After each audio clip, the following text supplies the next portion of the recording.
sama saudara, umat Allah yang terkasih dalam Kristus Yesus.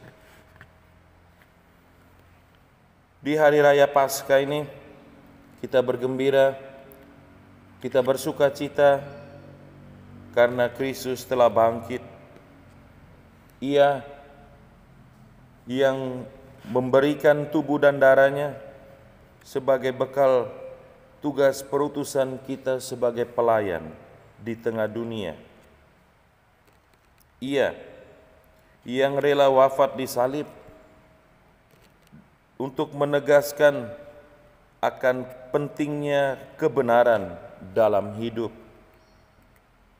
Ia terang ilahi yang turun ke dunia untuk meretas 1001 macam kerapuhan insani kita. Kini telah bangkit. Tetapi ia bangkit, ia tidak meninggalkan kita sendirian. Ia tetap hadir, ia tetap tinggal di tengah-tengah kita, menguatkan, membantu kita agar kita hidup menurut sabda Tuhan, menurut kehendak dan rencana Allah sendiri.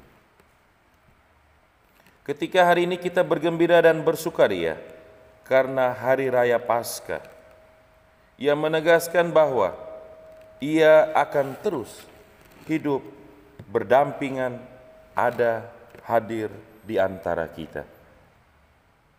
Maka berbahagialah kita memiliki Tuhan yang dekat, yang ada, yang selalu hadir dalam kehidupan ini.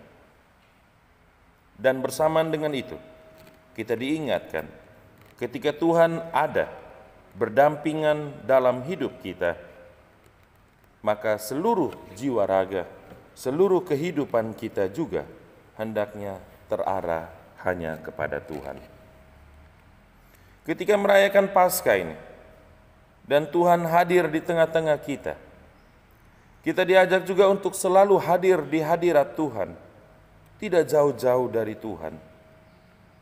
Di hari-hari ini, ketika kita merayakan puncak karya keselamatan Tuhan dalam diri kita, dalam situasi yang memprihatinkan dengan pandemi COVID-19 ini, ketika kita tidak bisa bersatu secara lahiriah, fisik kita dengan sesama umat beriman yang lain, berkumpul dan merayakan peribadatan di gereja, di kapela-kapela, kita diajak untuk tetap dekat dengan Tuhan.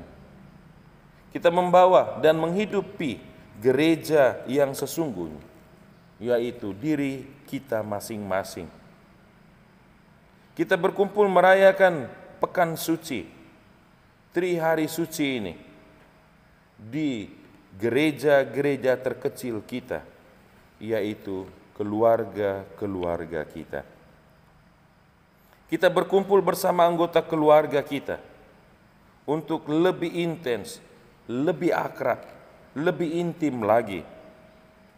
Jika selama ini kita berkumpul dalam kelompok besar, perayaan bisa saja berlalu tanpa makna.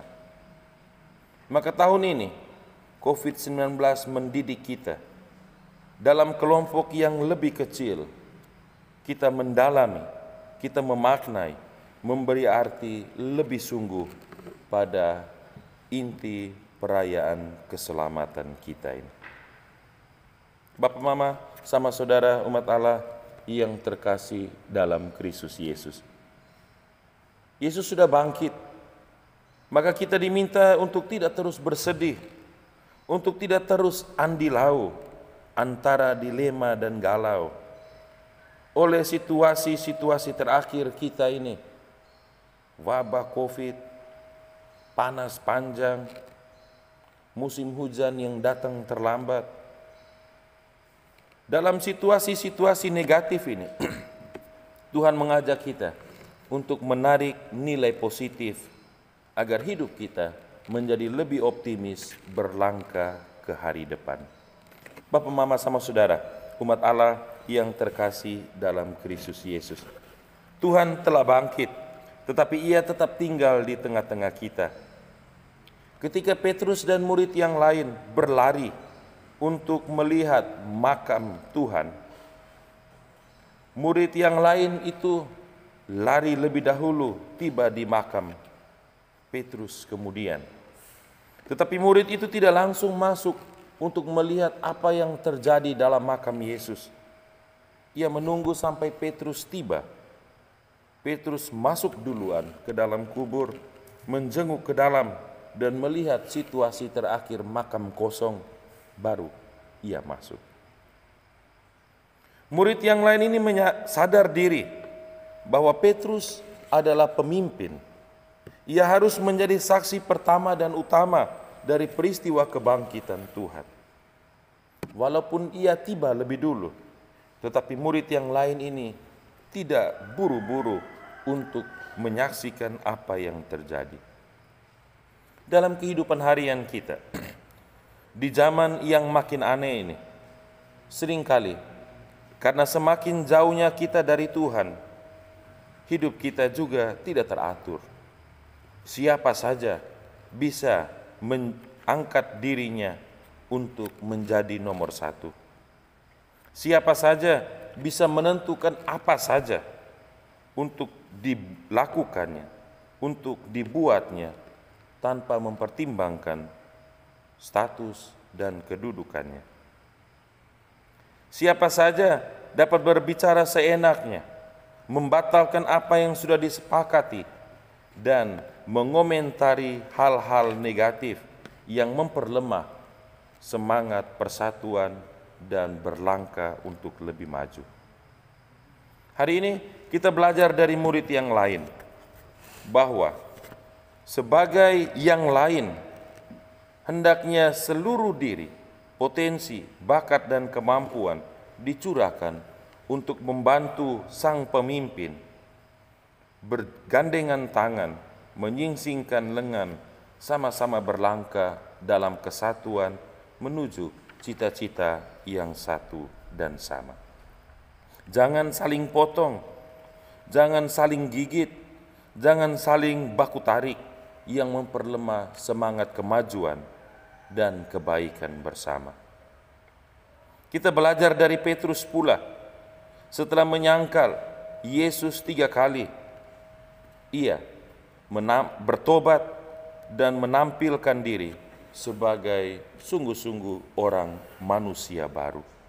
Ia menjadi saksi pertama kebangkitan Tuhan dan kemudian memberi kesaksian tentang kebangkitan Tuhan itu sendiri. Karena itu Bapak Mama sama saudara umat Allah yang terkasih dalam Kristus Yesus, Tuhan sudah bangkit, kita pun diajak untuk bangkit menjalani hidup baru. Seperti Petrus, kita menanggalkan manusia lama kita, dan seperti Tuhan sendiri yang meninggalkan semua kain kafan, kain peluh dalam makam, kita pun menanggalkan semua pakaian lama, kain-kain kehidupan lama kita di makam hidup lama kita untuk kemudian bangkit dan menjalani hidup baru. Bapak, Mama, sama saudara, umat Allah yang terkasih dalam Kristus Yesus, Tuhan sudah bangkit, ia tetap hadir di tengah-tengah kita. Kita pun diutus membawa Kristus yang bangkit untuk hadir di tengah-tengah sesama, lebih-lebih sesama yang bersedih, sesama yang berduka, sesama yang berkekurangan. Kita hadir membawa Kristus yang penuh belas kasih dan cinta, meringankan, menghibur, dan membantu sesama. Tuhan hadir dalam diri kita. Kita menghadirkan Tuhan dalam hidup sesama lewat kehadiran kita di tengah kehidupan ini. Selamat pesta Paskah, selamat berbahagia, dan mari kita membagi damai sukacita Paskah dengan menghadirkan diri di tengah keluarga, di tengah KUB, dan mewujud nyatakan cita-cita bersama di paroki dan dalam kehidupan sosial kemasyarakatan. Semoga amin.